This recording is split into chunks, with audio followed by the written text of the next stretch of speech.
Hello ಮಕ್ಕಳೇ, ಇವತ್ತು ನಿಮಗೆ ಶಾಲೆಯಲ್ಲಿ ಶಿಕ್ಷಕರು ಮತ್ತು ವಿದ್ಯಾರ್ಥಿಗಳ ಮಧ್ಯೆ ನಡೆಯುವ ಒಂದು ಸಂವಾದದ ಮೂಲಕ ಕತೆ ಹೇಳುತ್ತೇನೆ, ಕಿವಿಗೊಟ್ಟು ಕೇಳಿ.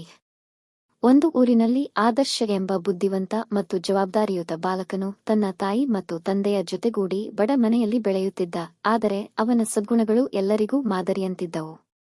ಆತನ ತಂದೆ ತಾಯಿ ಬಡವರಾಗಿದ್ದರೂ ಮಗನಿಗೆ ಒಳಿತು ಕೆಡುಕುಗಳ ಬಗ್ಗೆ, ಸರಿ ತಪ್ಪುಗಳ ಬಗ್ಗೆ ತುಂಬಾ ಚೆನ್ನಾಗಿ ಕಲಿಸಿದ್ದರು.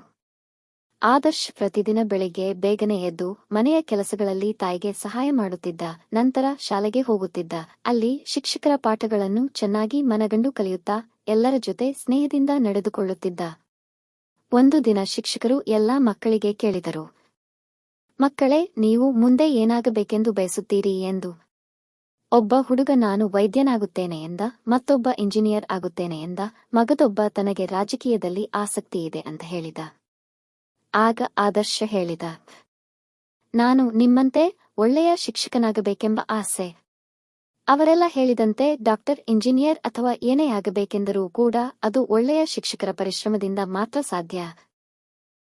ಹಾಗಾಗಿ ನಾನು ಶಿಕ್ಷಕ ವೃತ್ತಿಯನ್ನೇ ಮಾಡುತ್ತೇನೆ ಎಂದ. ಶಿಕ್ಷಕರು ಆದರ್ಶನ ಮಾತುಗಳಲ್ಲಿ ತಮ್ಮನ್ನೇ ಕಂಡರು ಮತ್ತು ಮಕ್ಕಳು ಆಶ್ಚರ್ಯಪಟ್ಟು ಆದರ್ಶನಿಗೆ ಜೈ ಎಂದರು. ಆದರ್ಶನ ಮಾತುಗಳಲ್ಲಿ ಸ್ಪಷ್ಟತೆ ಮತ್ತು ನಿಖರತೆ ಇತ್ತು. ಮುಂದೆ ಆದರ್ಶ ಚೆನ್ನಾಗಿ ಕಲಿತು ಒಳ್ಳೆಯ ಅಂಕಗಳನ್ನು ಪಡೆಯುತ್ತಾ ಹೋಗಿ ಮುಂದೊಂದು ದಿನ ಶಿಕ್ಷಕನಾಗಿ ಆಯ್ಕೆಯಾದನು.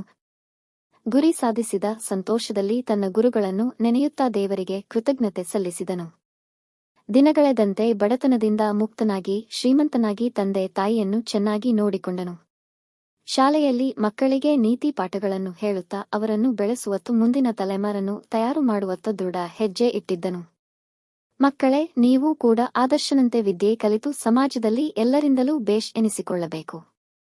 ಹಿರಿಯರಿಗೆ ಕಲಿಸುವ ಶಿಕ್ಷಕರಿಗೆ ಗೌರವ ಕೊಡಬೇಕು ಮತ್ತು ಚಿಕ್ಕವರನ್ನು ಒಳ್ಳೆಯ ರೀತಿಯಿಂದ ಬೆಳೆಸಬೇಕು, ಆಯ್ತಾ? ಸರಿ, ನಾನು ಮತ್ತೊಂದು ಕಥೆಯೊಂದಿಗೆ ಬರುತ್ತೇನೆ. ಅಲ್ಲಿಯವರೆಗೆ ಶಾಲೆಯಲ್ಲಿ ಹೇಳಿದ ಮನೆ ಕೆಲಸವನ್ನು ಅಚ್ಚುಕಟ್ಟಾಗಿ ಮಾಡಿ.